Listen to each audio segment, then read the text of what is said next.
ಪರಿಹಾರ ನೀಡದೆ ನಡೆಯುತ್ತಿದ್ದ ವಿದ್ಯುತ್ ಹೈಟೆನ್ಷನ್ ತಂತಿ ಕಾಮಗಾರಿಯನ್ನು ವಿರೋಧಿಸಿ ರೈತನೋರ್ವ ತೆಂಗಿನ ಮರ ಏರಿರುವಂತ ಘಟನೆ ನಡೆದಿದೆ. ಹಾಸನ ತಾಲೂಕಿನ ಹಿರೇಕಡಲೂರು ಗ್ರಾಮದಲ್ಲಿ ಈ ಘಟನೆಯಾಗಿದೆ. ವಿದ್ಯುತ್ ಲೈನ್ ಅನ್ನ ಎಳೆಯೋದಕ್ಕೆ 7.5 ಗುಂಟೆ ಜಮೀನಲ್ಲಿರುವಂತ ತೆಂಗಿನ ಮರಗಳನ್ನ ತೆರವುಗೊಳಿಸಲು ಚೆಸ್ಕಾಂ ಅಧಿಕಾರಿಗಳು ಮುಂದಾಗಿದ್ರು.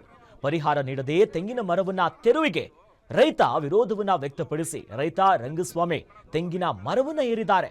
ಮೊದಲು ಪರಿಹಾರ ನೀಡಿ ನಂತರ ಸರಿಯಾಗಿ ಜಮೀನು ಸರ್ವೆ ಮಾಡುವಂತೆ ಒತ್ತಾಯಿಸಿದ್ದ ರೈತ ರಂಗಸ್ವಾಮಿ ಪರಿಹಾರ ನೀಡೋವರೆಗೂ ಕೂಡ ತೆಂಗಿನ ಮರದಿಂದ ಆತ ಇಳಿಯೋದಿಲ್ಲ, ನಾನು ಬಿಡೋದೇ ಇಲ್ಲದಾಗಿ ಪಟ್ಟು ಹಿಡಿದಿದ್ರು.